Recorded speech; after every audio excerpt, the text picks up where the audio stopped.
Theon. En Pike no había ningún fondeadero seguro, pero Theon Greyjoy quería ver el castillo de su padre desde el mar, igual que lo había visto por última vez hace ya 10 años, cuando la galera de combate de Robert Baratheon se lo había llevado para ponerlo bajo la tutela de Eddard Stark.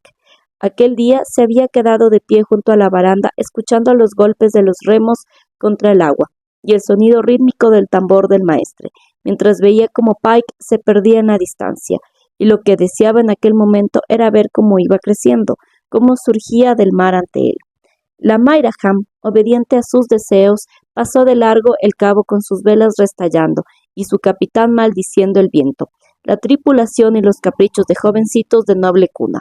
Theon se echó hacia adelante la capucha de la capa para protegerse de las salpicaduras de las olas y buscó su hogar. La orilla era una serie de rocas abruptas y acantilados amenazadores, y el castillo parecía fundirse con su entorno con torres, muros y puentes excavados en la misma piedra gris negruzca, humedeciendo por las mismas olas saladas, festoneando con los mismos manchones de líquenes, color verde oscuro, salpicado por los excrementos de las mismas aves marinas. El cabo en el que los Greyjoy habían erigido su fortaleza fue en poco tiempo como una espada que se adentrara en las entrañas del océano, pero las olas lo habían golpeado día y noche hasta que la tierra se quebró en pedazos, hacia ya 1 millar de años. Solo quedaban 3 islas peladas y yermas, y una docena de imponentes pilares rocosos que se alzaban de las aguas como si fueran las columnas del templo de algún dios marino, mientras las olas furiosas chocaban contra ellos y los salpicaban de espuma. Pike se alzaba sobre aquellas islas y pilares como si formara parte de ellas, temible, oscuro, imponente. Sus muros circundaban el cabo al pie del gran puente de piedra que iba desde la cima del acantilado hasta el más grande de los islotes, dominado por la mole inmensa del gran torreón. Más allá estaba el torreón de la cocina y el torreón sangriento, cada uno en su isla. Las torres y dependencias exteriores se arracimaban contra los pilares, unidos por arcos cubiertos allí donde las columnas estaban próximas, o por largos puentes imbriantes de madera y cuerda cuando estaban más alejadas. La torre del mar sobresalía en la isla más lejana, en la punta de la espada rota. Era la parte más vieja del castillo, alta y redonda. El escarpado pilar que era su base parecía medio devorado por el interminable asedio de las olas. Estaba blanquecino tras siglos de espuma salada, mientras que los pisos superiores aparecían cubiertos por una espesa capa de líquenes, y la cima dentada ennegrecida por el hollín de las hogueras nocturnas de los vigías. En lo alto de la torre del mar ondeaba el estandarte de su padre. La Mairaham estaba demasiado lejos para que Theon alcanzara a ver algo más que la tela, pero sabía cómo era el dibujo. El kraken dorado de la casa Greyjoy, con los tentáculos agitándose al aire sobre fondo sable. El asta del estandarte era un mástil de hierro que temblaba y se mecía con las ráfagas de viento, igual que un pájaro que luchara por emprender el vuelo. Y al menos allí no estaba el lobo huargo de los Stark, proyectando su sombra desde arriba sobre el kraken de los Greyjoy. Theon no había presenciado nunca más nada que lo conmoviera más. En el cielo, más allá del castillo, se veía la cola roja del cometa, a través de algunos jirones de nubes dispersas.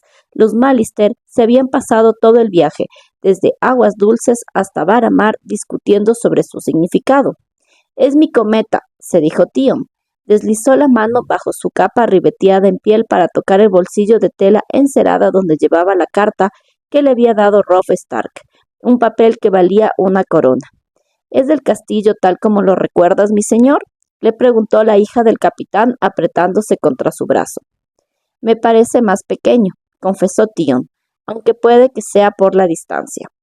La Mairaham era una galera mercante sureña panzuda, procedente de Antigua, que llevaba un cargamento de vino, paños y semillas, para intercambiarlo por mena de hierro. Su capitán era un mercader también sureño y panzudo, y el mar de piedra que batía a los pies del castillo hacía que le temblaran los labios regordetes, de manera que se mantenía bien apartado, mucho más de lo que habría querido Theon. Un capitán, hijo del hierro como un barco luengo, los habría llevado entre los acantilados y por debajo del elevado puente que conectaba la casa de la guardia con el gran torreón, pero aquel antigüeño no tenía habilidad, tripulación ni valor para intentarlo, de manera que pasaron de largo a una distancia segura y Tion tuvo que conformarse con ver Pike desde lejos. Incluso así, la Mairaham tuvo que luchar duro para no chocar contra aquellas rocas. Ahí debe de haber mucho viento, señaló la hija del capitán. Viento, frío y humedad. Tion se echó a reír. Lo cierto es que es un lugar mísero y duro, pero, como me dijo mi padre en cierta ocasión, de los lugares duros nacen los hombres duros, y los hombres duros dominan el mundo. El rostro del capitán estaba tan verdoso como el mar cuando se acercó a Tion y le hizo una reverencia. ¿Nos dirigimos ya al puerto, mi señor?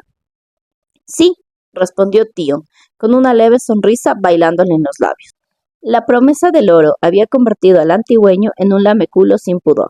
El viaje habría sido muy diferente si hubiera tenido esperándolo en Baramar un barco luengo de las islas, tal como él había esperado. Los capitanes hijos del hierro eran orgullosos y testarudos, y no reverenciaban a hombre alguno. Las islas eran demasiado pequeñas para andar reverenciando a nadie, y los barcos más pequeños todavía.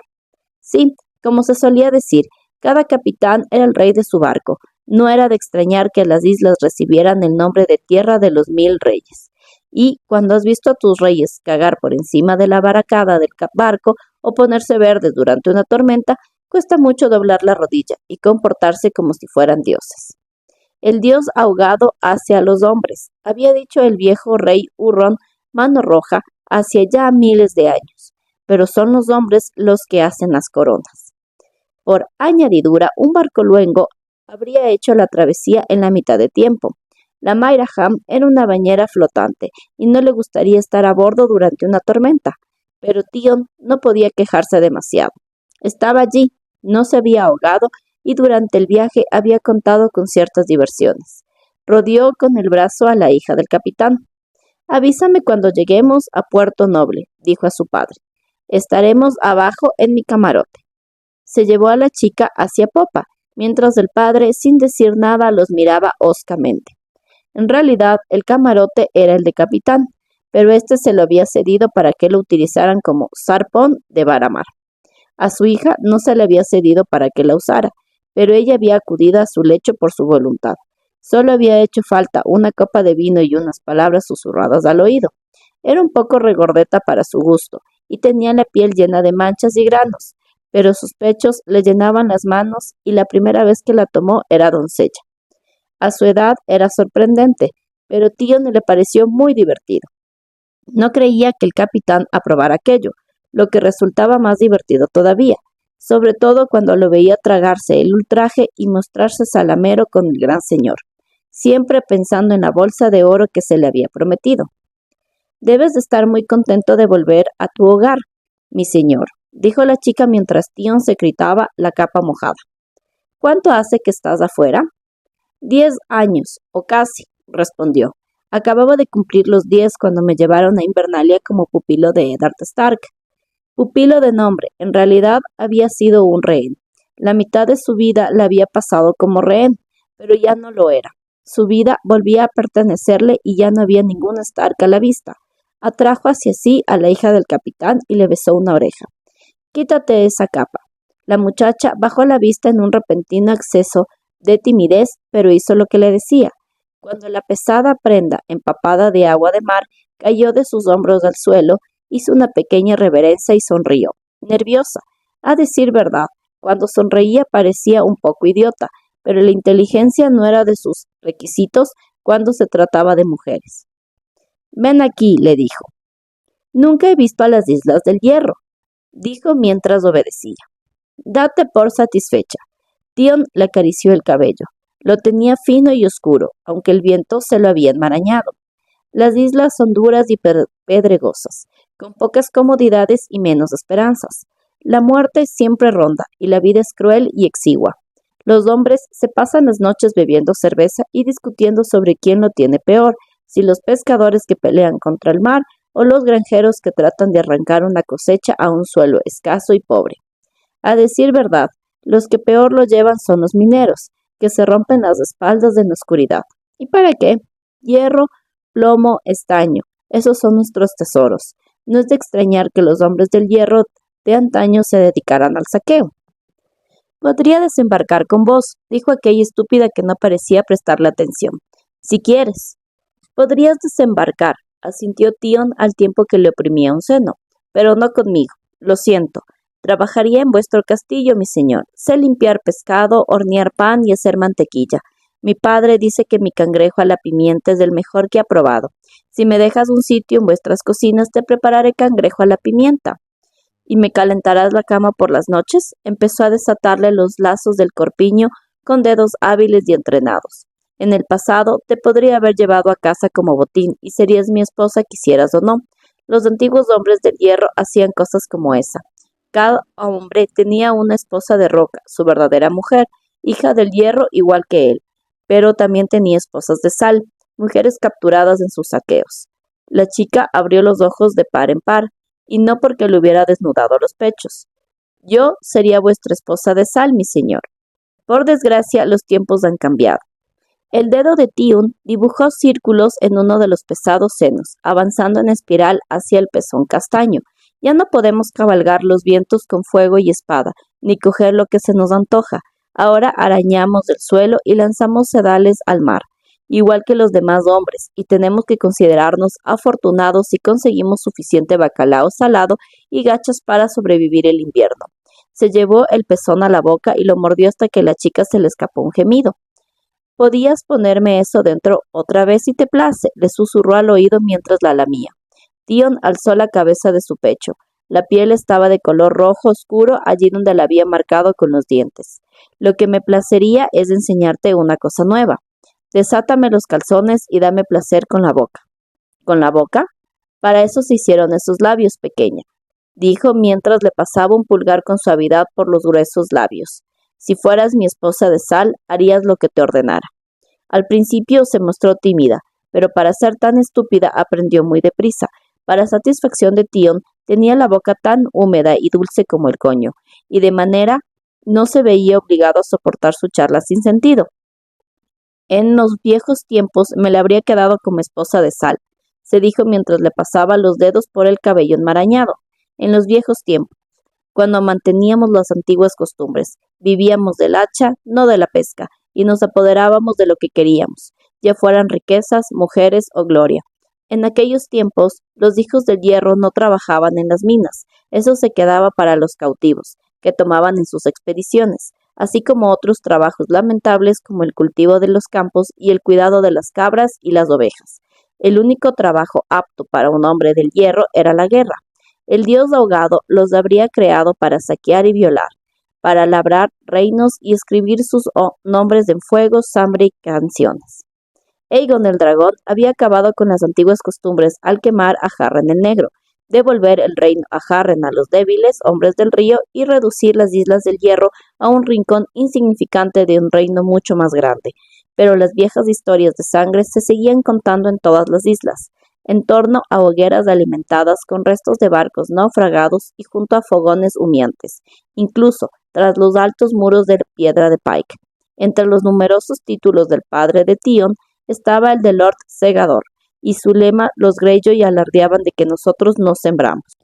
Si Lord Baelon había puesto en marcha su gran rebelión, no había sido por la vanidad o era de la corona, sino para reinstaurar las antiguas costumbres. Robert Baratheon había puesto un sangriento final a aquella esperanza con la ayuda de su amigo Eddard Stark, pero los dos estaban ya muertos. En sus respectivos lugares gobernaban simples chiquillos y el reino forjado por Aegon el Conquistador se estaba desmembrando.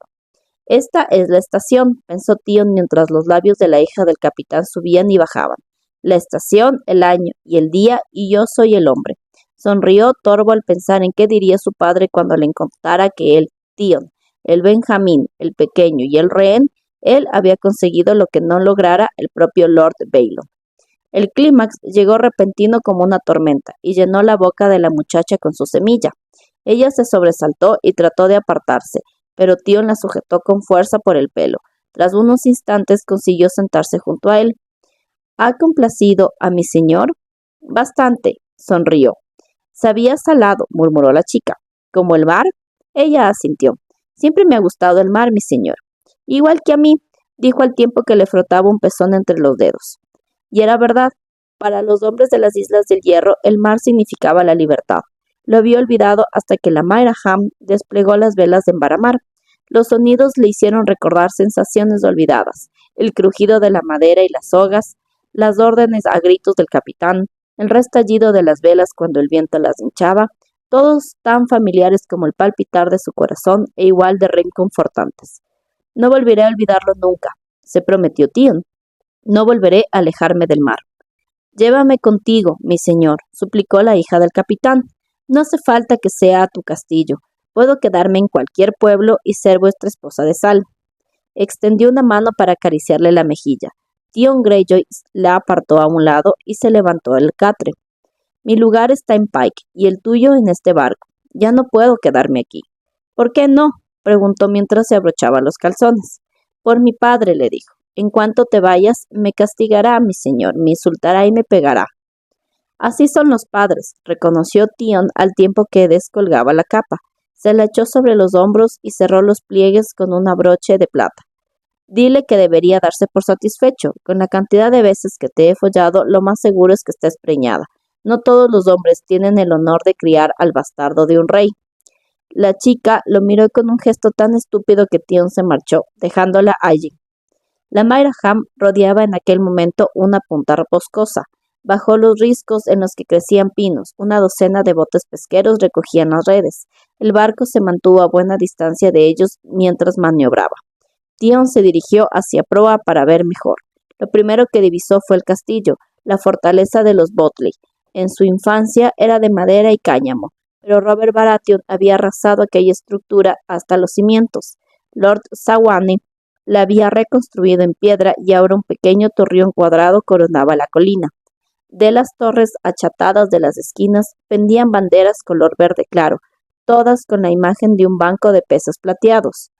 Bajo la escasa protección que ofrecía el pequeño castillo de los peces se extendía el pueblo de Puerto Noble, con un puerto rebosante de barcos. La última vez que vio Puerto Noble era una ruina humeante, donde los esqueletos de los barcos luengos quemados y las galeras destrozadas salpicaban la orilla rocosa como los huesos de leviatanes muertos, y de las casas no quedaban más que muros semiderruidos y cenizas frías. Habían pasado 10 años y apenas se veían algunos rastros de guerra. Los hombres habían construido chozas nuevas con las piedras de las antiguas y habían puesto hierba fresca para hacer los tejados. Cerca del embarcadero se alzaba una posada nueva, el doble de grande que la antigua, y con el piso bajo de piedra y los dos superiores de madera. En cambio, el septo no se llegó a reconstruir nunca, y del antiguo solo quedaban los cimientos de los 7 lados en el lugar donde se había alzado. Al parecer, la furia de Robert Baratheon había quitado a los hombres del hierro todo gusto por los nuevos dioses. A Tion le interesaban más los barcos que los dioses. Entre los mástiles de incontables botes de pesca divisó una galera mercante de Tyrosh, descargando mercancía junto a una pesada coca y veneza de negro casco alquitranado. También había gran número de barcos luengos, al menos 50 o 60, anclados en el mar o varados en la pedregosa orilla norte. En algunas velas se veían las divisas de las otras islas, la luna ensangrentada de Winch, el cuerno de guerra con franjas negras de Lord Goodbrother, la guadaña plateada de Horlow. Tion buscó con la mirada el silencio de su tío Euron. No vio rastro de aquel navío rojo, esbelto y terrible, pero allí estaba el gran kraken de su padre, que lucía en la proa un espolón de hierro con la forma de la criatura que le daba nombre. ¿Acaso se le había anticipado su padre y había convocado a los vasallos de los Greyjoy? Volvió a llenarse la mano al interior de la capa, al bolsillo de tela encerada. Aparte de Robb Stark, nadie sabía nada de aquella carta. No eran tan idiotas como para confiar sus secretos a un pájaro. Pero Lord Baelon tampoco era ningún idiota. Podía haber intuido por qué su hijo volvía a casa después de tanto tiempo y actuado en consecuencia. La idea no le hacía la menor gracia. La guerra de su padre había terminado hace mucho y la perdió. Aquella era la hora de Tion, su hora, su plan, su gloria, con el tiempo su corona. Pero si la flota está reunida, bien pensado, quizá no fuera más que una medida de precaución, una maniobra defensiva, por si la guerra se extendía al otro lado del mar. Los viejos eran cautelosos por naturaleza. Su padre ya era viejo, al igual que su tío Victarion, que dirigía la flota de hierro, Desde luego, el caso de su tío Euron era muy diferente, pero el silencio no estaba en aquel puerto. Es lo mejor, se dijo Tion. Así podré asestar el golpe mucho más deprisa. Mientras la Mairaham avanzaba hacia tierra, Tion se dedicó a pasear por la cubierta, inquieto, sin dejar de escudriñar la orilla. No había esperado que Lord Baelon en persona acudiera a recibirlo al muelle, pero sin duda habría enviado a alguien. El mayordomo Silas Bocamarga, Lord Botley o tal vez incluso a Dagmer Barbarrota. Tenía muchas ganas de ver de nuevo el rostro espantoso del anciano Dagmer. Sabían de sobra que iba a llegar. Robb había enviado cuervos desde Aguas Dulces y al ver que no había ningún barco esperándolos en Varamar, Jason Mallister envió sus pájaros a Pike, por si acaso los de Robb se habían extraviado. Pero no vio ningún rostro conocido, ninguna guardia de honor que lo esperase para escoltarlo. Desde Puerto Noble a Pike, solo trabajadores dedicados a sus oficios. Los estibadores bajaban rodando barriles de vino del mercante de Tyrosh, los pescadores pregonaban la captura del día, y los niños corrían y jugaban. Un sacerdote con la túnica agua marina del dios ahogado llevaba un par de caballos de las riendas por la orilla pedregosa, mientras sobre él una mujer desasiada, asomada a una ventana de la posada, llamaba a gritos a unos marineros y veneses que pasaban por la calle. Un grupo de comerciantes de Puerto Noble se había reunido para esperar al barco. Mientras la Mairaham echaba amarras, no dejaban de lanzar preguntas a gritos. «Venimos de Antigua», les gritó en respuesta el capitán.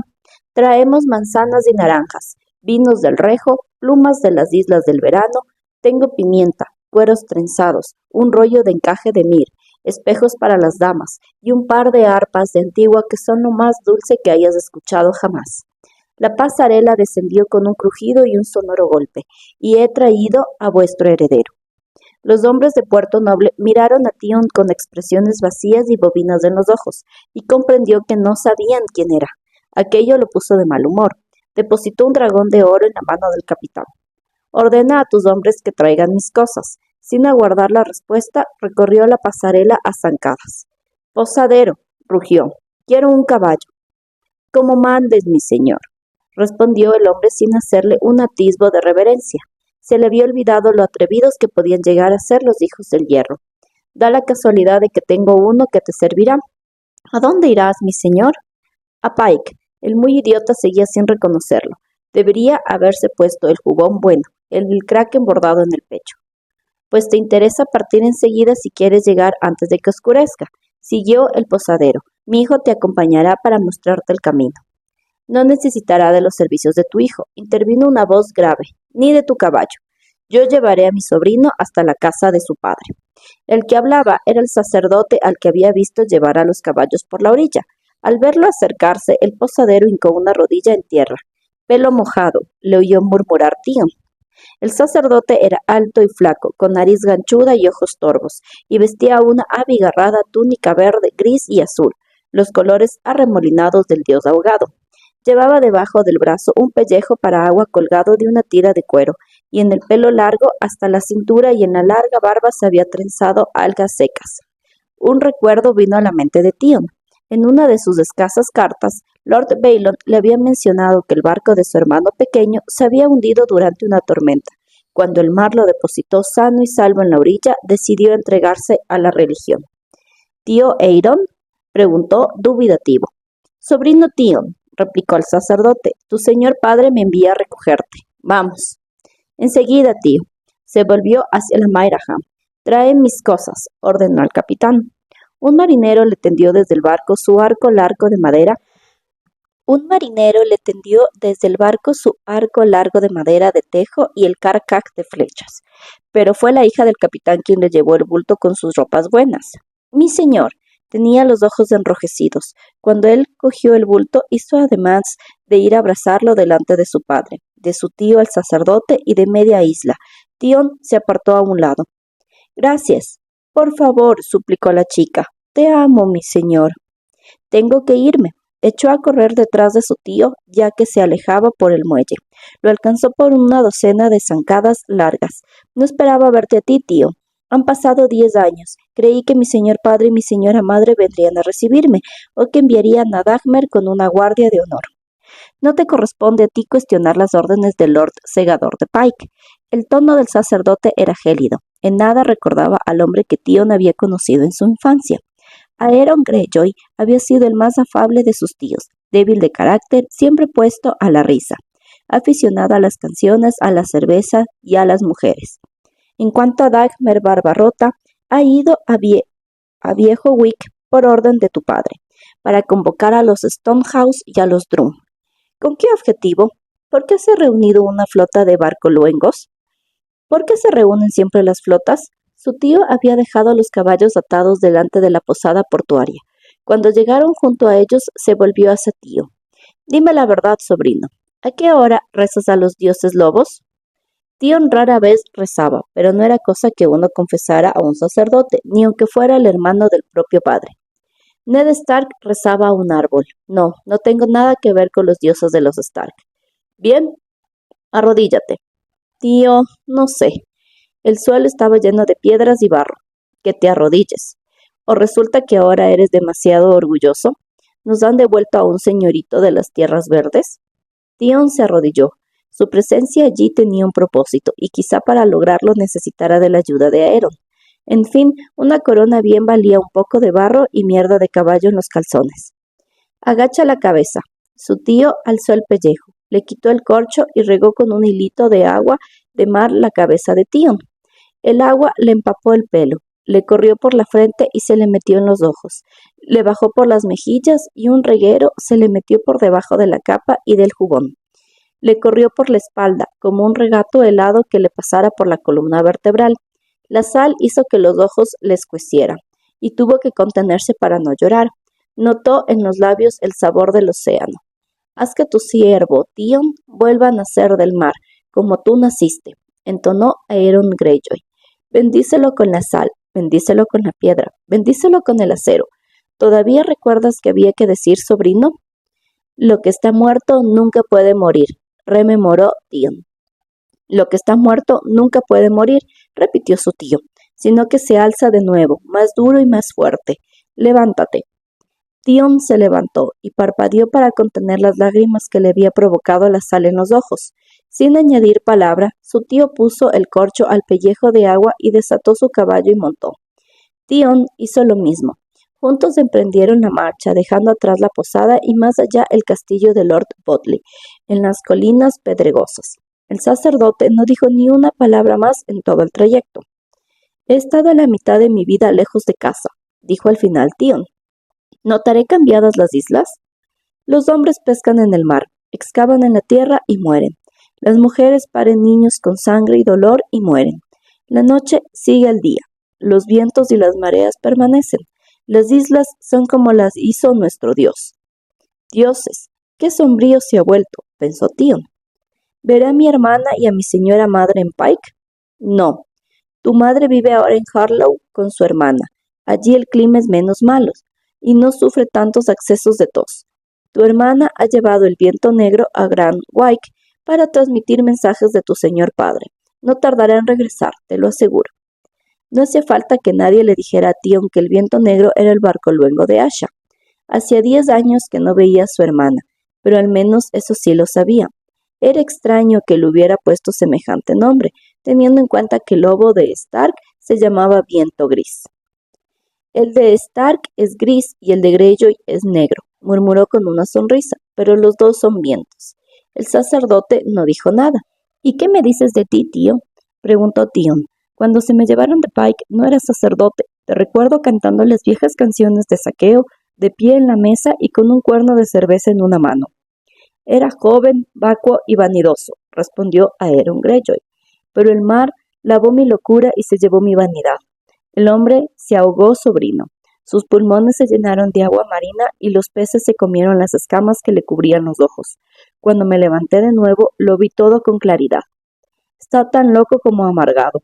El recuerdo que Tion había tenido del viejo Aeron Greyjoy era agradable. Tion, ¿por qué me ha convocado mi padre a sus espaldas y sus velas? Te lo dirá cuando llegues a Pike, no me cabe duda. Preferiría conocer ya sus planes. No será de mis labios. Tenemos orden de no hablar de esto con nadie. Ni siquiera conmigo. Tion estaba rabioso. Había guiado a hombres a la guerra, había casado con un rey, había conseguido honores en torneos, había cabalgado con Brandon el pez negro y con Gran John Umber. Había luchado en el bosque susurrante, se había acostado con tantas chicas que apenas si recordaba sus nombres. Y pese todo, aquel tío suyo lo trataba como si siguiera teniendo 10 años. Si mi padre está haciendo planes de guerra, debo conocerlos. No soy cualquiera, soy el heredero de Pike y de las Islas del Hierro. Eso ya lo veremos.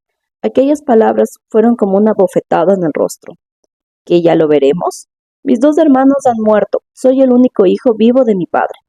Tu hermana también vive. Asha, pensó, confuso. Era 3 años mayor que Tion, pero las mujeres solo pueden heredar si no hay varones en la línea directa, insistió casi gritando. No dejaré que me arrebaten lo que me corresponde por derecho, te lo advierto. ¿Te atreves a hablar de esa forma a un siervo del dios ahogado, chico? Gruñó su tío. Has olvidado más cosas de las que crees, y debes de ser muy idiota si piensas que tu señor padre entregará estas islas sagradas a un Stark. Cállate de una vez, el viaje ya se hace largo sin tener que aguantar tu cháchara de cotorra. Tion cerró la boca, aunque le costó un auténtico esfuerzo.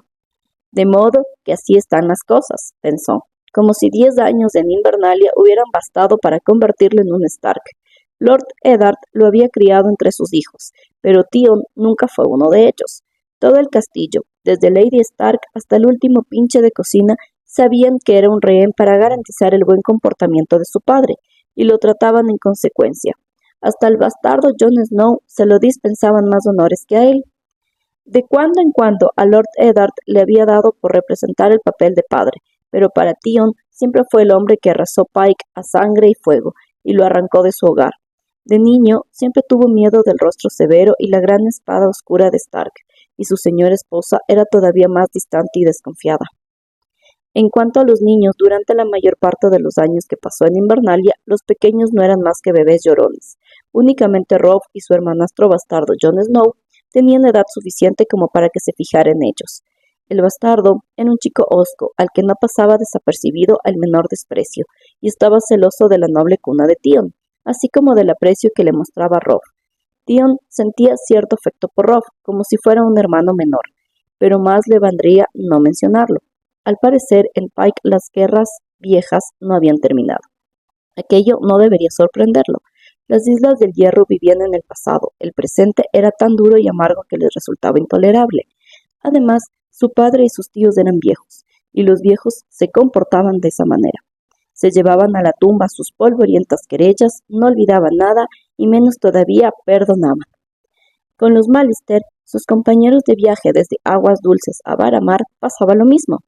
Patrick Mallister no era mal tipo, compartía su gusto por las mujeres, el vino y la caza con halcón, pero cuando Lord Jason vio que su heredero pasaba cada vez más tiempo en compañía de Tion, se llevó a Patrick aparte para recordarle que Varamar se erigió para defender la costa contra los saqueadores de las Islas del Hierro, sobre todo de los Greyjoy de Pike.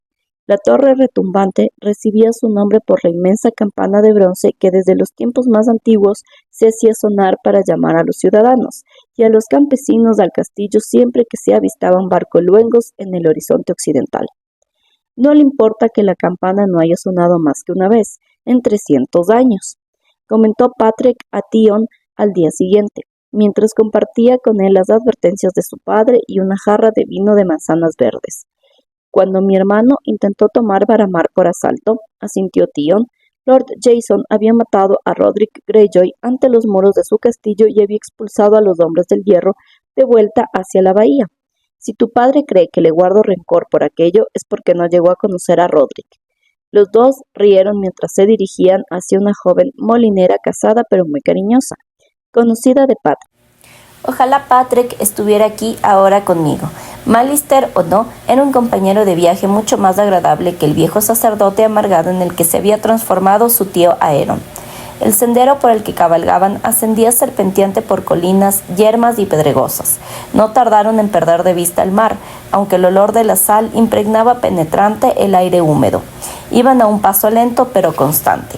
Pasaron junto a un pastizal cercado para ovejas y luego junto a la entrada de una mina abandonada. aquel nuevo Aeron Greyjoy era poco dado a la conversación, de manera que viajaban en sombrío silencio. Al final, Tion no lo pudo soportar más. Ahora, Robb Stark es el señor de Invernalia, dijo. Aeron siguió cabalgando. Todos los lobos son iguales. Robb ha roto el juramento de lealtad al trono de hierro y se ha coronado rey en el norte. Está en guerra. Los cuervos de los maestres vuelan sobre la sal tan bien como sobre la roca. Esas noticias son viejas. Significan que amanece un nuevo día, tío. Cada madrugada amanece un nuevo día y es igual que el anterior. En aguas dulces no opinan lo mismo. Dicen que el cometa rojo es el heraldo de la nueva era, un mensajero de los dioses. Es una señal, sí, asintió el sacerdote, pero de nuestro Dios, no del suyo. Se trata de una marca ardiente, como las que llevaban de antaño nuestros hombres. Es la llama del dios ahogado, salida del mar, que proclama la llegada de una marea creciente. Es hora de izar las velas y asolar el mundo con el fuego y con la espada, como siempre hicimos. Completamente de acuerdo, dijo Tion con una sonrisa. Un hombre está de acuerdo con Dios igual que una gota de lluvia con la tormenta. Esta gota de lluvia reinará algún día, anciano. Tion ya estaba harto del talante sombrío de su tío. Picó espuelas y se adelantó al trote sin perder la sonrisa. El sol estaba ya a punto de ponerse cuando llegaron a los muros de Pike, un arco de piedra oscura que iba de un acantilado al otro, con la casa de la guardia en el centro y 3 torres cuadradas a cada lado. Tion alcanzó a ver las cicatrices de las catapultas de Robert. Baratheon había dejado en las piedras. Se había alzado una nueva torre sur sobre las ruinas de la antigua. Era de un gris un poco más claro y los líquenes todavía no la habían atacado. Por allí era por donde había entrado Robert, con una tromba, saltando cascotes y cadáveres, con la masa en la mano y Ned Stark a su lado. Tion lo había visto todo a salvo en la Torre del Mar. De cuando en cuando las antorchas se le volvían a aparecer en sueños y se oía el retumbar del derrumbamiento. Las puertas estaban abiertas ante él y el oxidado rastrillo alzado. Los guardias situados sobre las almenas observaron con ojos desconocidos al Tion Greyjoy que por fin regresaba a su hogar. Tras la muralla que rodeaba el cabo había 50 acres de tierra entre el cielo y el mar. Allí estaban los establos, las perreras y un puñado de edificaciones. Las ovejas y los cerdos se amontonaban en los rediles, mientras que los perros del castillo correteaban en libertad. Hacia el sur quedaban los acantilados y el ancho puente de piedra que llevaba al gran torreón. Mientras se bajaba del caballo, Tion alcanzó a oír el romper de las olas. Un mozo de cuadra se acercó para ocuparse de su caballo. Un par de críos flacos y unos cuantos esclavos lo observaban con ojos apagados. Pero de su señor padre no había ni rastro, ni tampoco de nadie a quien recordara de su infancia. Una bienvenida desolada y amarga, pensó. El sacerdote no había descabalgado. ¿No te quedarás esta noche para compartir la carne y el aguamiel, tío? Me dijeron que te trajera y te he traído. Ahora regreso al servicio de nuestro Dios. Aeron Greyjoy hizo dar la vuelta al caballo y cabalgó sin prisa bajo las púas enlodadas del rastrillo. Una vieja de espalda encorvada, enfundada en un uniforme vestido gris, se aproximó a él con paso cauto. Mi señor, me ordenan que te acompañe a vuestras habitaciones. ¿Quién ordena? Vuestro señor padre. Así que tú sabes quién soy. Tion se quitó los guantes. ¿Por qué no ha venido mi padre a recibirme? Te espera en la Torre del Mar, mi señor, cuando hayas descansado de vuestro viaje. Y yo pensaba que Ned Stark era frío. ¿Y tú quién eres? Helia, llevo el castillo en nombre de vuestro señor padre. Antes el mayordomo era Silas, lo llamaban Boca Amarga. Incluso en aquel momento Tion recordaba con viveza el hedor a vino del aliento del anciano. Murió hace 5 años, mi señor. ¿Y el maestre Qualen? ¿Dónde está? Duerme en el mar. Actualmente el encargado de los cuervos es Wendamir. Es como si fuera un forastero aquí, pensó Tion. No ha cambiado nada, pero ha cambiado todo. Llévame a mis habitaciones, mujer, ordenó. La anciana hizo una reverencia rígida y echó a andar delante de él por la punta de tierra que llevaba al puente. Al menos aquello sí era tal como lo recordaba. Las viejas piedras resbaladizas por las salpicaduras del mar y con manchas de líquenes, la espuma de las olas bajo sus pies como si fuera una bestia salvaje. El viento salado agitándole las ropas. Siempre que había soñado con el regreso a casa, se había visto a sí mismo en su confortable dormitorio en la Torre del Mar, donde había dormido de niño.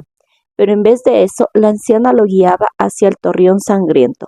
Allí las estancias eran más grandes y estaban mejor amuebladas, aunque resultaban igual de frías y húmedas. Asignaron a Tion unas habitaciones gélidas, de techos tan altos que se perdían en la penumbra. Aquello lo habría impresionado si no supiera que esas eran las mismas habitaciones las que daban su nombre al Torreón Sangriento. Hacia ya 1000 años, los hijos del rey del río fueron asesinados allí mismo, en sus camas, donde luego despedazaron sus cuerpos para podérselos enviar a su padre en el continente. Pero los Greyjoy no morían asesinados en Pike, solo muy de cuando en cuando se mataban entre hermanos, y los dos suyos habían muerto. Si miró a su alrededor con aversión, no fue por miedo a los fantasmas. Los tapices de las paredes estaban cubiertos de moho verdoso, el colchón estaba combado y tenía un olor rancio, y las alfombras eran viejas y quebradizas. Habían pasado años desde la última vez que se ventilaron aquellas estancias. La humedad se metía en los huesos. Necesitaré una palangana de agua caliente y que enciendan el fuego en esa chimenea, dijo a la vieja. Encárgate de que enciendan braseros en las otras habitaciones para caldearlas un poco, y por los dioses, manda a alguien que cambie esas alfombras. Sí, mi señor, como ordenes, y se marchó. No tardaron en llevarle el agua caliente que había pedido. En realidad estaba tibia y no tardó en enfriarse, por no mencionar además que era agua de mar, pero le bastó para lavarse la cara, el pelo y las manos, el polvo del largo recorrido a caballo, mientras un par de esclavos encendían los braseros. Tion se quitó las ropas sucias del viaje y se vistió para reunirse con su padre. Eligió un par de botas de cuero negro muy flexible, calzones de suave lana de cordero color gris plateado y un jubón de terciopelo negro con el kraken dorado de los Greyjoy bordado en el pecho. Se puso al cuello una fina cadena de oro y sobre las ropas un cinturón de cuero blanco. Por último, se colgó una daga sobre la cadera y una espada larga sobre la otra, ambas armas en fundas negras y doradas. Sacó la daga, comprobó el filo con la yema del pulgar, extrajo una piedra de amolar del bolsillo que le colgaba del cinturón y le dio un par de pasadas. Se enorgullecía de tener sus armas siempre afiladas. Cuando vuelva, quiero encontrarme la habitación caliente y alfombras limpias, advirtió a los esclavos al tiempo que sacaba un par de guantes negros de seda adornados con unas delicadas volutas en hilo de oro. Tion regresó al gran torreón, cruzando un pasaje de piedra cubierto. El eco de sus pisadas se mezclaba con el incesante retumbar del mar, mucho más abajo. Para llegar a la torre del mar, en su pilar retorcido, tuvo que cruzar otros 3 puentes, cada uno más angosto que el anterior. El último era de madera y cuerdas, y el húmedo viento cargado de sal hacía que se meciera como un ser vivo bajo sus pies. Tion no había recorrido ni la mitad cuando ya tenía el corazón en la garganta. Abajo, muy lejos, las olas estallaban en altas columnas de espuma al romper contra la roca.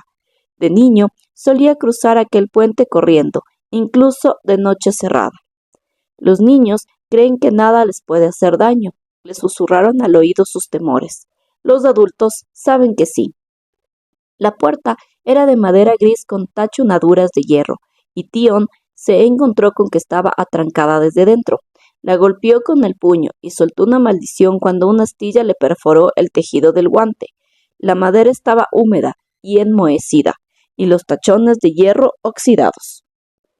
Pasó un momento antes de que abriera la puerta un guardia con coraza de hierro y un yelmo del mismo metal que le cubría todo el rostro. ¿Eres del hijo?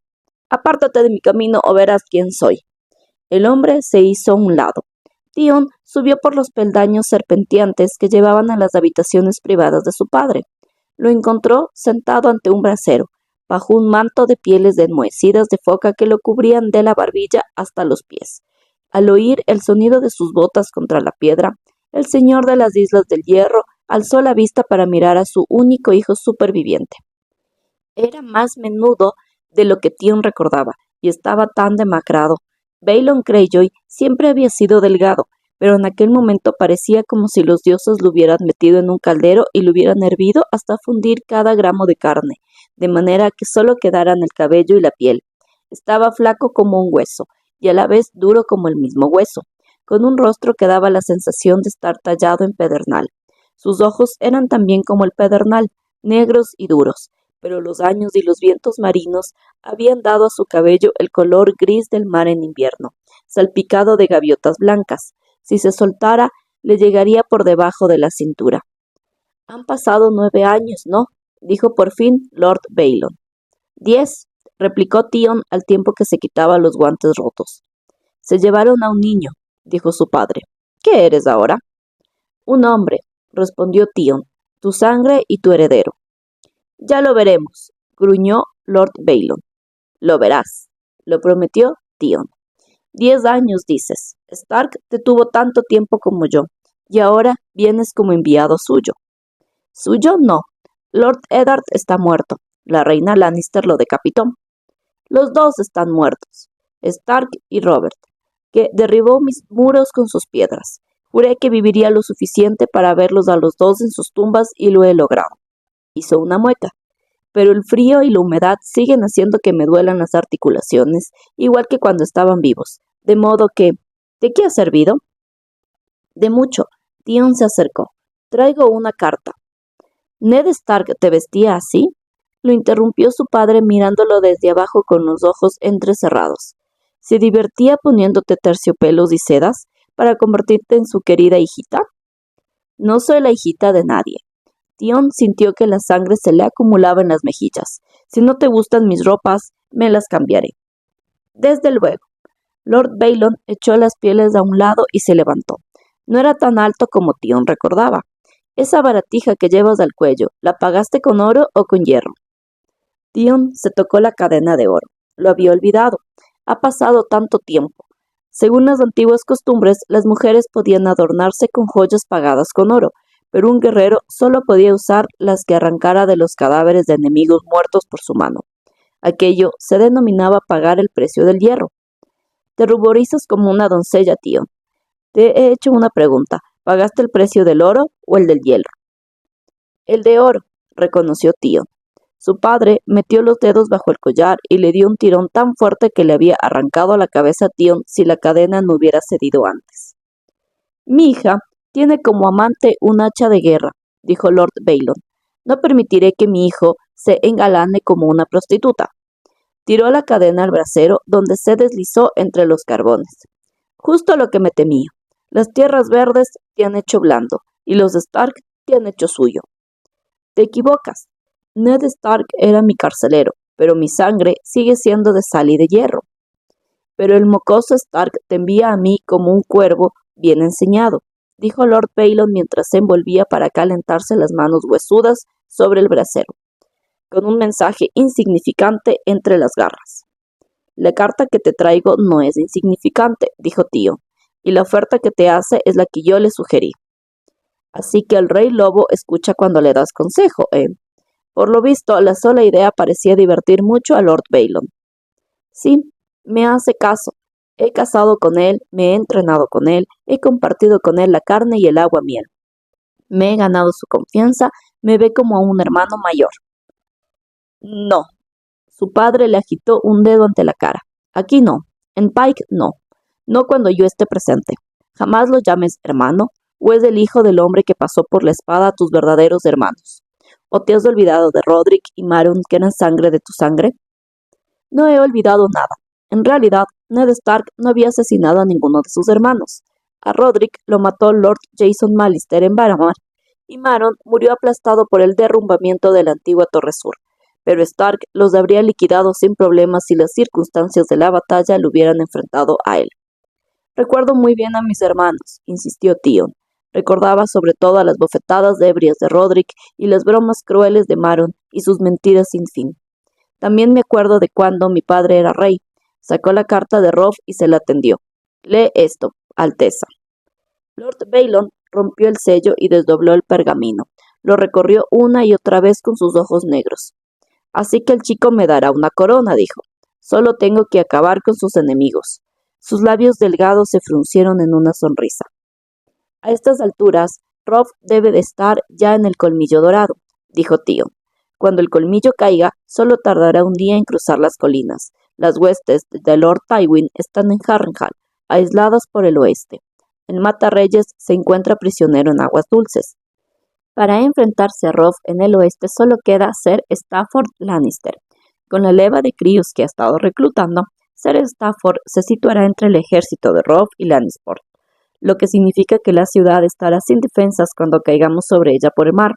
Si los dioses nos acompañan, la mismísima Roca Casterly podría caer antes de que los Lannister se dieran cuenta de que estamos interviniendo. Roca Casterly jamás ha caído, gruñó Lord Baelon.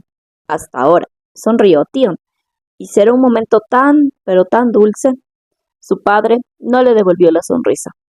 Y por eso, Robb Stark te envía de vuelta a mí después de tantos años, para que consigas que dé mi aprobación a su plan. El plan es mío, no de Robb, dijo Tion con orgullo. Mío, igual que será mía la victoria y con el tiempo la corona. Yo dirigiré la ofensiva con tu beneplácito.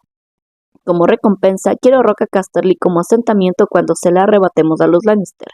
Una vez en posesión de la roca, tendría también Lannisport y las tierras doradas del oeste, riquezas y poder como la casa Greyjoy no habría conocido jamás. Te concedes una recompensa muy alta a cambio de una idea y unas pocas líneas. Volvió a leer la carta. El mocoso no dice nada de recompensas, solo que hables en su nombre, que te debo escuchar y que te entregue mis velas y mis espadas, y que a cambio me dará una corona. Sus ojos de pedernal se alzaron hacia los de su hijo. Que él me dará una corona, repitió con voz cada vez más tensa. Se ha expresado mal. Lo que quería decir es lo que ha dicho. El chico me dará una corona, y lo que se da se puede quitar. Lord Baelon tiró la carta al brasero, al mismo brasero de la cadena. El pergamino se curvó, se ennegreció y empezó a arder. Tion se quedó consternado. ¿Te has vuelto loco? Su padre le dio un bofetón de revés. Cuidado con lo que dices. Ya no estás en Invernalia y yo no soy Robb el mocoso. No puedes hablarme así. Soy Greyjoy, el Lord Segador de Pike, rey de la sal y de la roca, hijo del viento marino. Y a mí nadie me da una corona. Yo pago el precio del hierro. Cogeré mi corona igual que hizo Hurrón Mano Roja hace 500 años. Tion retrocedió un paso para alejarse de la repentina ira que llameaba en la voz de su padre. Pues cógela, escupió mientras se le enrojecía la mejilla. Hazte llamar rey de las Islas del Hierro, a nadie le va a importar. Hasta que terminen las guerras y el vencedor mire a su alrededor y divise a un viejo idiota aferrado a su orilla con una corona de hierro en la cabeza. Lord Baelon soltó una carcajada. Vaya, al menos no eres ningún cobarde, igual que yo no soy ningún imbécil. ¿Crees que he mandado reunir mis barcos para ver cómo se mecen anclados? No, pienso labrarme un reino por el fuego y la espada, pero no en el oeste, y no por lo que me conceda el rey Robb el mocoso. Roca Casterly es demasiado fuerte, y Lord Tywin demasiado astuto. Sí, podríamos tomar Lannisport, pero no defenderla. No, la fruta que quiero coger es otra, no tan dulce y jugosa, claro, pero ahí está indefensa. ¿Dónde? Habría podido preguntar Tion, pero ya lo sabía. Daenerys. Los Dothrakis llamaban al cometa Sheerak Killa, estrella sangrante. Los ancianos murmuraban que era un mal presagio, pero Daenerys Targaryen lo había visto por primera vez la noche en que quemó el cadáver de Khal Drogo en la pira, la noche en que sus dragones despertaron. Es el heraldo de mi llegada, se dijo al tiempo que alzaba la vista hacia el cielo nocturno, con el corazón lleno de asombro ante aquel portento. Los dioses lo han enviado para mostrarme el camino, pero cuando expresó aquella idea en voz alta, su doncella Dorea la desanimó. En esa dirección están las tierras rojas Khaleesi. Los jinetes dicen que se trata de un lugar sombrío, terrible. Debemos ir hacia donde señala el cometa, insistió Dany, aunque lo cierto era que no le quedaba otro camino posible. No se atrevía a poner rumbo hacia el vasto océano de hierba que todos conocían como el Mar Dothraki. El primer Khalasar con el que se tropezarían engulliría a su desastrado grupo. mataría a los guerreros y se llevaría a los demás como esclavos. Las tierras de los hombres cordero al sur del río también les estaban vedadas. Era demasiado pocos para defenderse hasta del pueblo menos belicoso, y los Airacin tenían motivos para guardarles rencor. Podría haber avanzado río abajo en dirección a los puertos de Merín, Yungay y Astapor, pero Rácaro le había advertido que el Cálazar de Pono había tomado ese camino, llevando un grupo de miles de cautivos que venderían los mercados de carne que plagaban como pústulas abiertas toda la bahía de esclavos. ¿Por qué voy a temer a Pono? Repuso Dani. Fue el co de Drogo y siempre me trató bien. Co Pono nos trató bien, dijo Ser Jorah Mormont. Cal Pono nos matará. Fue el primero en abandonar a Drogo y lo siguieron 10.000 guerreros. Tú solo tienes un centenar. No, pensó Dani, tengo 4. El resto son mujeres, ancianos, enfermos y niños que todavía no se han trenzado el pelo. Tengo a los dragones, señaló. Están recién salidos del cascarón, dijo Ser Jorah. Bastaría un tajo de Arak para acabar con ellos, aunque lo más probable es que Pono se los quedara. Los huevos de dragón eran más valiosos que los rubíes. Un dragón vivo no tiene precio. Solo hay 3 en todo el mundo. Cada hombre que los verá querrá ser su dueño, mi reina. Son míos, replicó ella con rabia. Habían nacido de su fe y de su necesidad. Las muertes de su esposo, de su hijo nonato y de la Maegi Mirri Masdur les habían dado la vida. Dani había entrado en el fuego cuando salieron de Cascarón y habían bebido leche de sus pechos hinchados. Nadie me los arrebatará mientras viva. No vivirás mucho si tropiezas con Cal Pono, o con Cal Yaco, o con cualquiera de los otros. Tenéis que ir hacia donde ellos no estén. Dani lo había nombrado jefe de su guardia de la reina, y vio claro el camino cuando los sombríos consejos de Mormont y los presagios se mostraron coincidentes. Convocó a los suyos y montó a lomos de su yegua plata. Su cabellera se había quemado en la pira de Drogo, de manera que sus doncellas la vistieron con la piel del Carcar, el león blanco del mar Dothraki, que Drogo había matado. La temible cabeza de la fiera era la capucha que cubría su cráneo desnudo, y la piel era una capa que le caía sobre los hombros y por la espalda. El dragón color crema clavó las afiladas garras negras en la melena del dragón y enroscó la cola en torno al brazo de Dani, mientras que Ser Jorah ocupó el lugar habitual a su lado. Seguiremos al cometa, dijo Dani a su Cálazar. No hubo nadie que alzara la voz para protestar. Habían sido el pueblo de Drogo, pero ahora eran el suyo. La llamaban la que no arde, la madre de dragones. Su palabra era ley. Viajaban de noche y durante el día se refugiaban del sol en sus tiendas. Dani no tardó en comprender hasta qué punto había tenido razón Dorea. Aquella tierra no era generosa. Por el camino iban dejando un rastro de caballos muertos y moribundos, porque Pono, Yaco y los otros se habían apoderado de los mejores animales de Drogo, dejando a Dani tan solo los viejos y flacos, los enfermos y tullidos, los acabados y los indómitos, igual que con las personas. No son fuertes, se dijo, así que yo tengo que ser su fuerza. No puedo mostrar temor ni debilidad, ni un asomo de duda. Por mucho miedo que haya en mi corazón, en mi rostro solo deben ver a la reina de Drogo. Se sentía mucho mayor de lo que correspondía a sus 14 años. Si alguna vez había sido niña de verdad, ese tiempo había quedado atrás.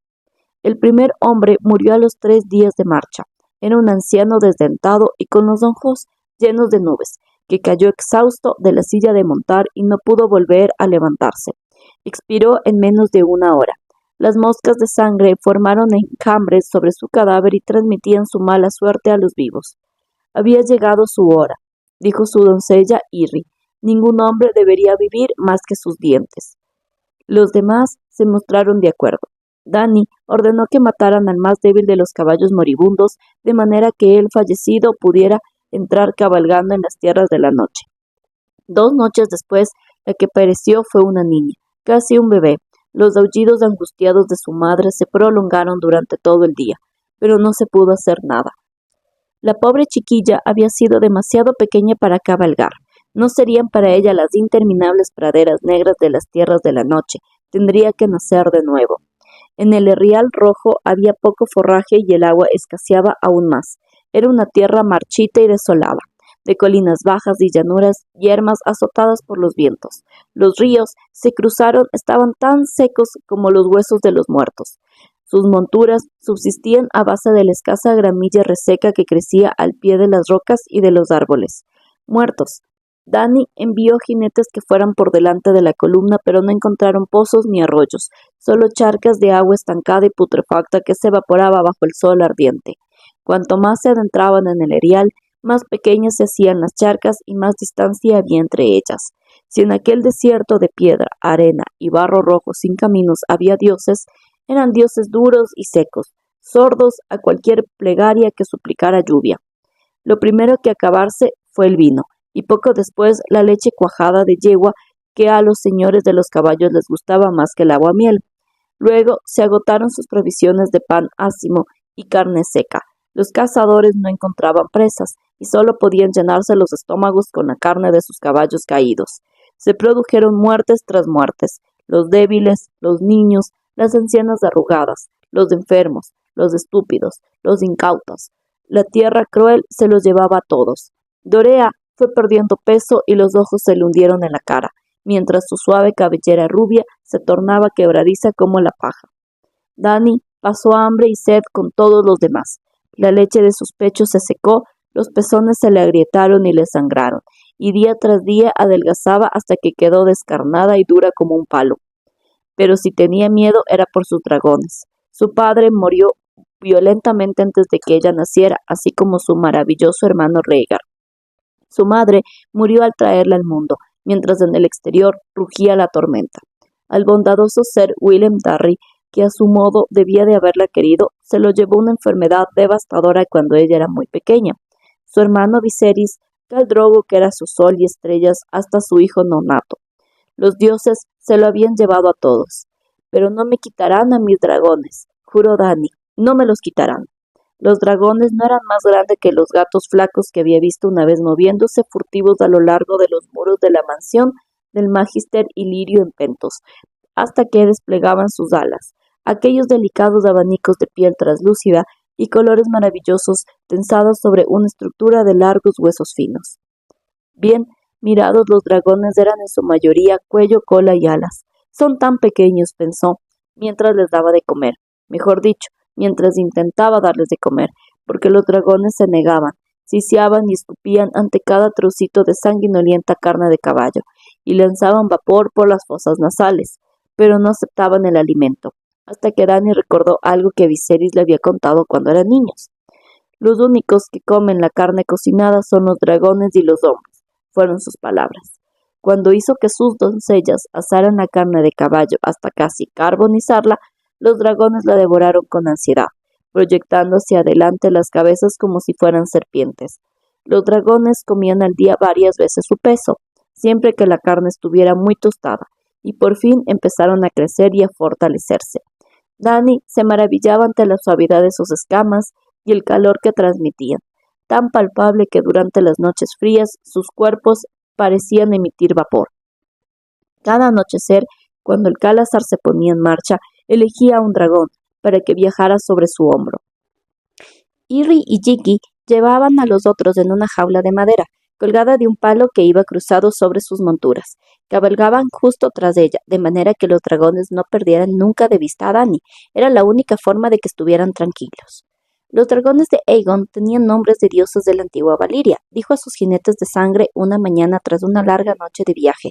El dragón de Visenya se llamaba Veigar, Rhaenys tenía a Meraxes, y Aegon cabalgaba a lomos de Valerion, el terror negro. Se decía que el aliento de Veigar era tan ardiente que podía derretir la armadura de un caballero y cocinar al hombre que la llevaba, que Meraxes devoraba caballos enteros, y en cuanto a Valerion, su fuego era tan negro como sus escamas y sus alas tan inmensas que su sombra cubría ciudades intensas cuando pasaba sobre ellas. Los Dothrakis miraron a los cachorros de dragón con cierta inquietud. El más grande de los tres era de un negro lustroso, con brillantes vetas color escarlata entre las escamas igual que las alas y en los cuernos. «Khaleesi, ese es Valerio», murmuró Ago, «ha vuelto a nacer». «Tal vez así sea, sangre de mi sangre», respondió Dani con seriedad, «pero en esta vida tendrá un nuevo nombre. Les pondré nombres de aquellos a los que los dioses se han llevado. El verde se llamará Rhaegal, en recuerdo de mi valiente hermano que murió en las verdes orillas del Tridente. El crema y oro será Viserion. Viserys era cruel, débil y cobarde, pero también era mi hermano.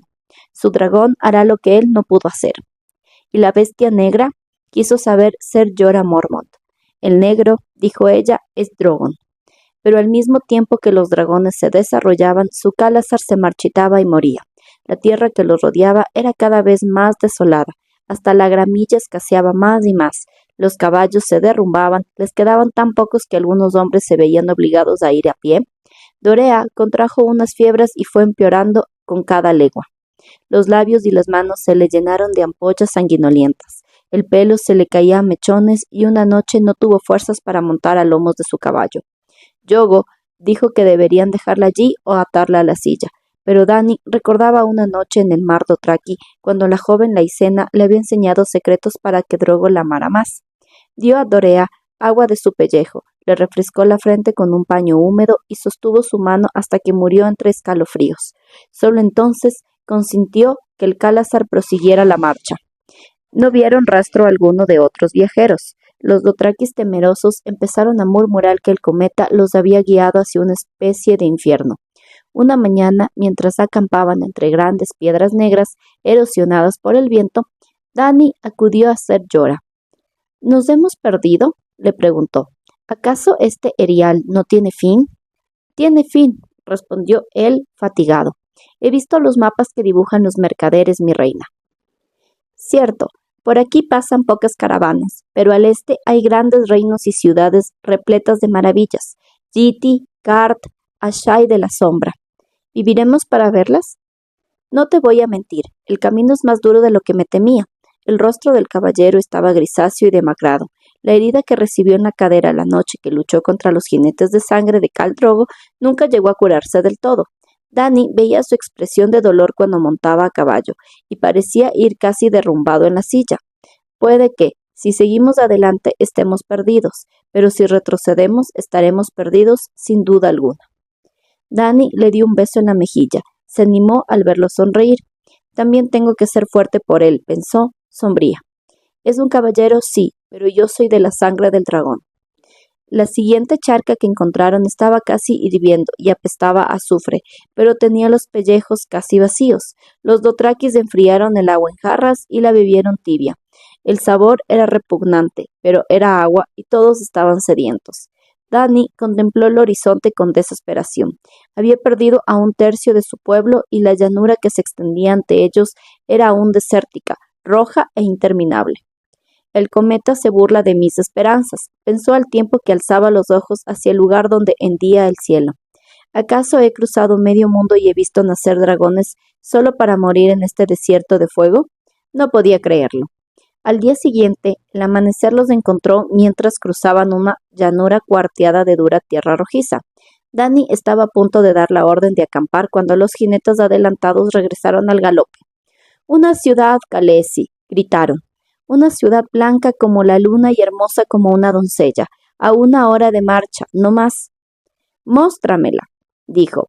Cuando la ciudad apareció ante ella, con murallas y torres de un blanco deslumbrante tras del velo de calor, le pareció tan hermosa que estuvo segura de que se trataba de un espejismo. «¿Sabes qué lugar es ese?», preguntó a Ser Jorah. «No, mi reina», contestó el caballero, exiliado haciendo un gesto de negación. «Nunca me había aventurado tanto hacia el este. Las lejanas murallas blancas eran una promesa de descanso y seguridad, una oportunidad para curarse y recuperar fuerzas. Dany hubiera querido correr hacia ellas, pero en vez de eso se volvió hacia sus jinetes de sangre. «Sangre de mi sangre, ir adelante de nosotros y averigua el nombre de esa ciudad. Averigua también qué clase de recibimiento nos dispensarán». «Ay, Khaleesi», dijo Ago. Los jinetes no tardaron en regresar. Rácaro bajó del caballo de un salto. De su cinturón de medallones colgaba el gran arac curvo que Dany le había otorgado cuando lo nombró jinete de sangre. «Esta ciudad está muerta, Khaleesi. No tiene nombre ni dioses. Las puertas están caídas. Por sus calles únicamente se mueven el viento y las moscas». Jiki se estremeció. «Cuando los dioses se van, los espíritus del mal celebran banquetes durante la noche», dijo. «Los lugares así es mejor evitarlos. Lo sabe todo el mundo». «Lo sabe todo el mundo», asintió Irri. «Pues yo no lo sé. Dani picó espuelas a su caballo y abrió la marcha. Pasó al trote bajo los restos del arco, lo que quedaba de una antigua puerta, y recorrió una calle silenciosa. Ser Jorah y sus jinetes de sangre la siguieron, y después, más despacio, el resto de los dothrakis. No había manera de saber cuánto tiempo llevaba desierta la ciudad, pero las murallas blancas que tan hermosas parecían vistas desde lejos estaban llenas de grietas y a punto de derrumbarse. Encerraban un laberinto de callejones estrechos y retorcidos. Los edificios estaban muy juntos, con fachadas niveas como la tiza, sin ventanas. Todo era blanco, como si los que habitaron allí no hubieran conocido el color. Pasaron a caballo junto a montones de cascotes blanqueados por el sol, allí donde las casas se habían derrumbado, y más adelante vieron los restos viejos de una hoguera, en un lugar en donde se encontraban 6 callejones. Dani vio una peana de mármol. Al parecer, los dothrakis habían pasado por allí. Quizá la estatua que faltaba se encontraba en aquel momento en Baez Dothrak, junto con la de tantos otros dioses robados. Tal vez había pasado junto a ella 100 veces sin saberlo. Viserion, en su hombro, sisió. Acamparon junto a los restos de un palacio, en una plaza barrida por el viento, donde la gravilla crecía entre las piedras del pavimento. Dani envió a algunos hombres a investigar entre las ruinas. Algunos obedecieron de mala gana, pero obedecieron, y un anciano cubierto de cicatrices regresó al poco rato, sonriente y casi saltando, con las manos llenas de higos. Eran pequeños y arrugados, pero su pueblo se abalanzó sobre ellos con ansia. Se empujaron y pelearon entre ellos para meterse la fruta en la boca y masticarla con verdadera dicha. Otros volvieron hablando de frutales ocultos tras puertas cerradas, en jardines secretos. Ago la guió hasta un patio lleno de parras con pequeñas uvas verdes, y Yogo descubrió un pozo de agua limpia y fresca, pero también encontraron huesos, los cráneos de los muertos que nadie se había molestado en enterrar, rotos y blanqueados por el sol. Espíritus, murmuró Irri, espíritus espantosos. No debemos quedarnos aquí, Khaleesi. Este lugar les pertenece. No temo a los espíritus. Los dragones son más poderosos que los espíritus, y los higos son más importantes. Ve con Jiki a buscarme arena limpia para darme un baño y no me vuelvas a molestar con esas tonterías. En el frescor de su tienda, Dani chamuscó carne de caballo sobre la llama de un brasero mientras meditaba sobre las diferentes posibilidades. Allí había suficiente agua y alimentos para darle sustento, y también hierba para que los caballos recuperasen las fuerzas. Qué agradable sería despertar cada día en el mismo lugar, pasear por los jardines sombreados y beber tanta agua fresca como quisiera. Cuando Irri y Jiki regresaron con vasijas de arena blanca, Dani se desnudó y dejó que la frotaran para limpiarla. «Te vuelve a salir el pelo, Khaleesi», comentó Jiki al tiempo que le quitaba la arena de la espalda. Dani se pasó una mano por la cabeza para palparlo. Los hombres dothraki llevaban el pelo largo, en largas trenzas aceitadas, y solo se cortaban cuando eran derrotados. Puede que yo deba hacer lo mismo, pensó. Así recordaran que la fuerza de Drogo habita ahora en mí. Khal Drogo había muerto sin cortarse el pelo jamás, hazaña de la que muy pocos hombres podían alardear. Al otro lado de la tienda, Raegal desplegó las alas verdes, aleteó y consiguió remontarse un palmo antes de volver a caer en la alfombra. Sacudió la cola como un látigo, furioso, y alzó la cabeza en un rugido chillón. Si yo tuviera alas, también querría volar, pensó Dani. Los Targaryen de antaño iban a la guerra a lomos de dragones. Trató de imaginarse cómo se sentiría a horcajadas del cuello de un dragón, elevándose por el aire. Sería como estar en la cima de una montaña, pero mejor, vería el mundo entero debajo de mí. Si volara muy alto, hasta podría ver los 7 reinos y tocar el cometa con las manos. Irri interrumpió sus ensoñaciones para decirle que Ser Jorah Mormont estaba afuera y aguardaba para que ella tuviera el bien de recibirlo. «Hazlo pasar», dijo Dani. La piel frotada por la arena le cosquilleaba. Se envolvió en una capa de león. El Cargar había sido mucho más grande que Dani, de manera que le cubría todo lo que ella quería cubrir. «Te he traído un melocotón», dijo Ser Jorah Mormont después de entrar y clavar una rodilla en el suelo. Era tan pequeño que a Dani casi le cabía en un puño cerrado, y estaba demasiado maduro, pero cuando le dio el primer mordisco la pulpa era tan dulce que estuvo a punto de echarse a llorar. Lo comió muy despacio para saborear cada bocado, mientras Ser Jorah le hablaba del árbol del que lo había cogido, en un jardín cercano a la muralla oeste. Fruta, agua y sombra, dijo Dany con las mejillas pegajosas por el zumo del melocotón. Los dioses han sido bondadosos al traernos aquí. Deberíamos descansar hasta que recuperemos las fuerzas, insistió el caballero. Las tierras rojas son crueles con los débiles. Mis doncellas dicen que aquí hay espíritus. Hay espíritus en todas partes, dijo Ser Jorah con voz amable. Los llevamos con nosotros a donde quiera que vamos. Sí, pensó ella. Viserys, Khal Drogo, mi hijo Rhaego, siempre están conmigo. Dime, ¿cómo se llama vuestro espíritu, Ser Jorah? A los míos ya los conoces. Se llamaba Lainis. El rostro del caballero se había tornado impenetrable. ¿Vuestra esposa? Mi segunda esposa. Le duele hablar de ella, advirtió Dany, pero quería saber la verdad. ¿Eso es todo lo que me vas a decir de ella? La piel de león se le resbaló por un hombro y volvió a ponérsela en su sitio. ¿Era hermosa? Muy hermosa. Ser Jorah apartó los ojos de su hombro para mirarla a la cara. La primera vez que la vi me pareció una diosa que hubiera descendido a la tierra, como si la propia doncella se hubiera hecho carne. Era de cuna mucho más elevada que yo. Era la hija pequeña de un Lord Leyton Hightower de Antigua. El toro blanco que comandaba la guardia real de vuestro padre era su tío abuelo. Los Hightower son una familia antigua, muy rica y orgullosa. Y leal, dijo Dany. Recuerdo que Viserys me contó que los Hightower fueron de los pocos que permanecieron fieles a mi padre. Así fue, asintió él. ¿Vuestros padres arreglaron el compromiso? No. Nuestro matrimonio... Bueno, esa es una historia muy larga y aburrida, Alteza. No quisiera importunarte con ella. No voy a ninguna parte, dijo Dany. Por favor.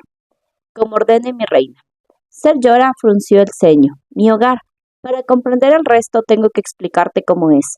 La isla del oso es muy bella pero aislada. Imagina un paisaje de robles nubosos y pinos altos, espinos en flor, piedras grises cubiertas de musgo y arroyuelos de aguas heladas que se desempeñan por las laderas de las montañas. Nuestra casa era de grandes troncos y estaba rodeada por una empalizada de barro. Aparte de unos cuantos aparceros, los míos vivían en el litoral y se dedicaban a la pesca. La isla está muy al norte y nuestros inviernos son mucho más terribles de lo que puedas imaginar, Khaleesi.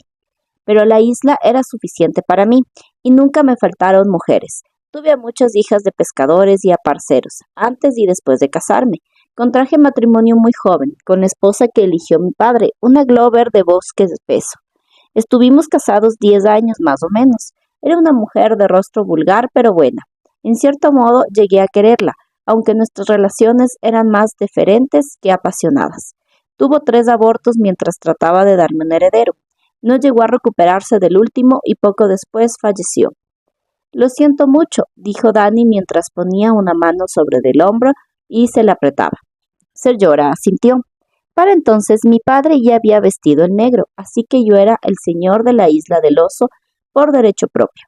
No me faltaron ofertas de matrimonio, pero antes de que pudiera tomar una decisión, Lord Balon Greyjoy se rebeló contra el usurpador y Ned Stark convocó a sus vasallos para acudir en ayuda de su amigo Robert.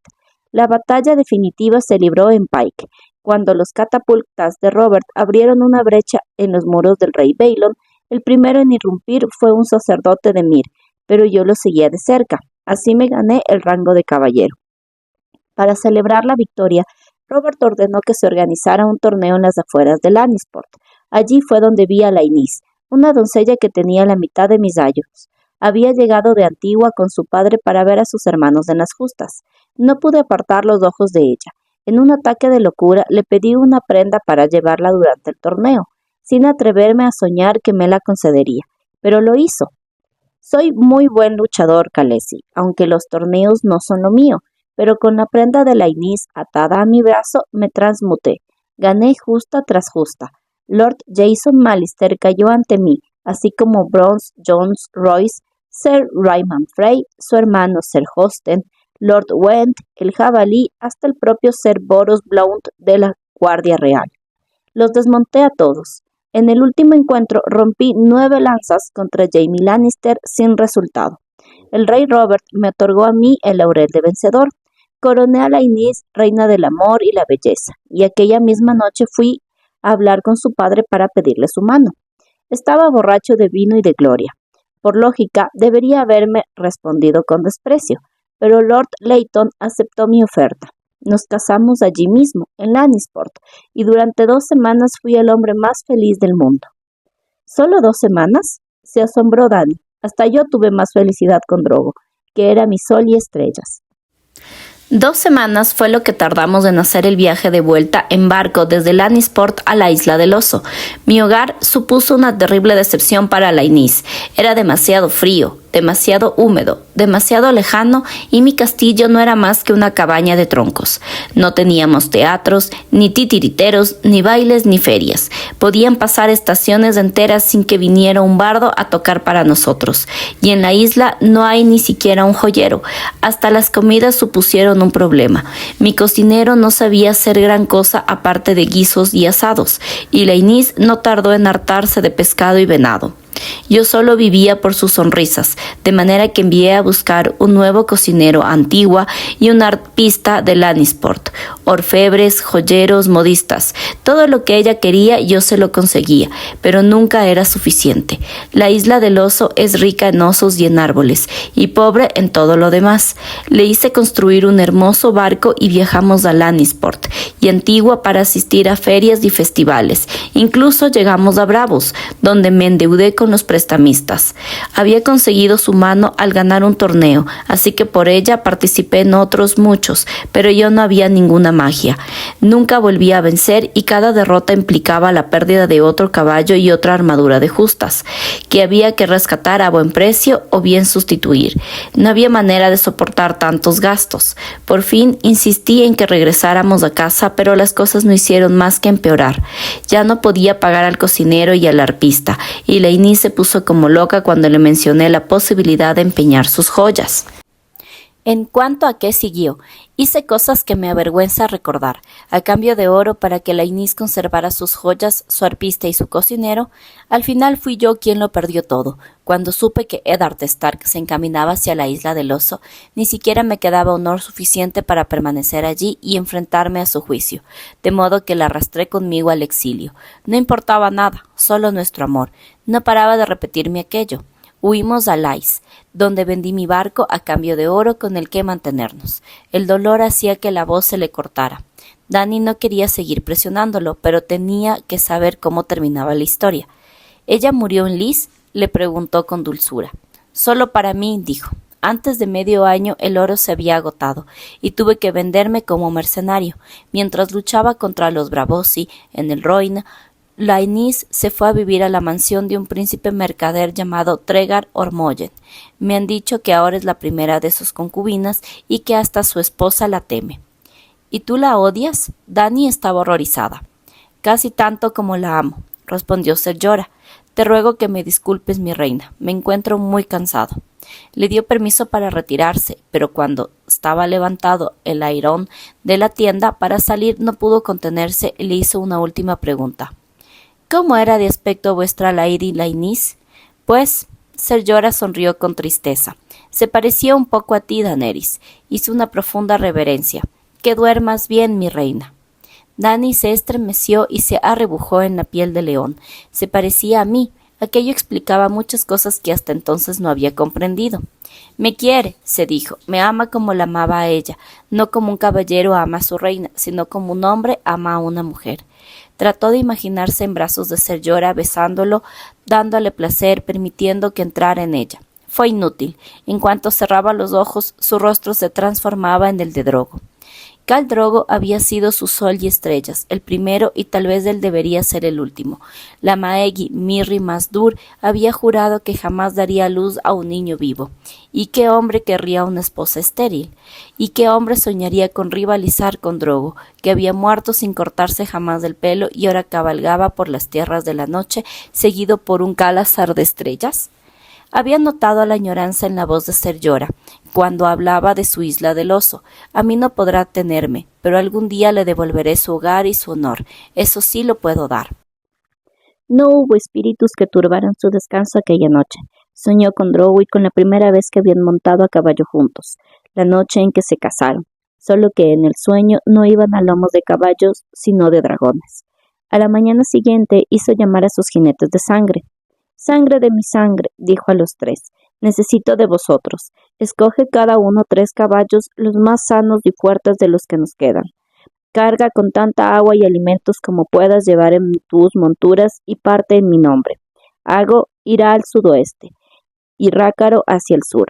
Yogo, tú seguirás el Shirak Quillá hacia el sudeste. ¿Qué deseas que busquemos, Khaleesi?, preguntó Yogo. Lo que haya, respondió Dany. Busca otras ciudades, vivas o muertas. Busca caravanas, personas. Busca ríos, lagos y el gran mar de sal.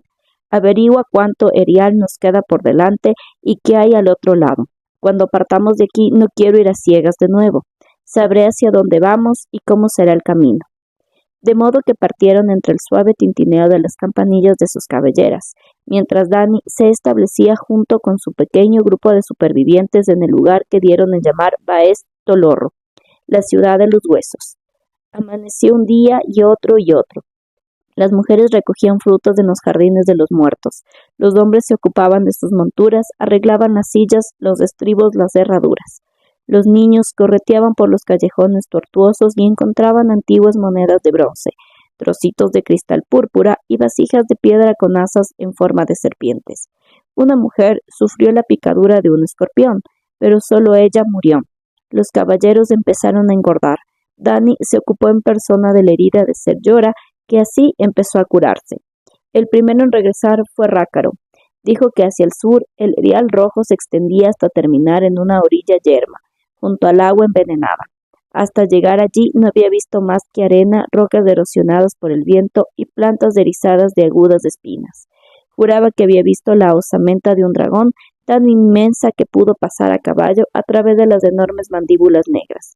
Aparte de eso, nada. Dany lo puso al mando de una docena de los hombres más fuertes y les encargó que levantaran la plaza hasta llegar a la tierra que había abajo. Si entre las piedras del pavimento podía crecer la gramilla, también crecerían otras hierbas si retiraban la piedra. Había pozos suficientes, no les faltaba agua. Con semillas podrían hacer florecer toda la plaza. Ago fue el siguiente. Aseguraba que el sudeste era un erial yermo. Había encontrado las ruinas de otras 2 ciudades más pequeñas que Baez Tolorro, pero por lo demás muy semejantes. Una estaba guardada por un cerco de cráneos clavados en lanzas de hierro oxidadas, de modo que no se atrevió a entrar, pero exploró la segunda tanto como pudo. Le mostró a Dany un brazalete de hierro que había encontrado, adornado con un ópalo sin tallar del tamaño del pulgar de la muchacha. También había visto pergaminos, pero estaban secos y quebradizos, y Ago no los cogió. Dany le dio las gracias y le encomendó la misión de reparar las puertas. Si en el pasado el enemigo había cruzado el desierto para destruir aquellas ciudades, podía volver de nuevo. Y si es así, quiero que estemos preparados, declaró. Yogo estuvo ausente tanto tiempo que Dany temió que hubiera muerto, pero por fin, cuando casi había perdido la esperanza, llegó cabalgando procedente del sudeste. Uno de los guardias que Ago había apostado fue el primero en avistarlo, y Dany corrió a la muralla para verlo. Era verdad, Yogo se acercaba, pero no viajaba solo. Tras él iban 3 desconocidos de atuendos extravagantes, a lomos de unas feas criaturas gibosas, más grandes que ningún caballo. Tiró de las riendas al llegar ante las puertas de la ciudad y alzó la vista hacia Dany y la muralla. «Sangre de mi sangre», gritó Yogo. «He estado en la gran ciudad de Kart, y he vuelto con 3 hombres que querían verte con sus propios ojos. Aquí estoy». Dany escudriñó a los desconocidos. «Mírame si es lo que quieres, pero antes díganme sus nombres». «Soy Pyat Pree, el gran brujo», dijo el hombre pálido de los labios azules en un dothraki gutural. «Soy Xarok Soan Daxos, de los 13, príncipe mercader de Kart», dijo el hombre calvo con la nariz enjollada en el valirio de las ciudades libres. «Soy Kuaiti de la sombra», dijo la mujer de la máscara lacada en la lengua común de los 7 reinos. «Hemos venido en busca de dragones». «No busques más», les respondió Daenerys Targaryen. «Los han encontrado».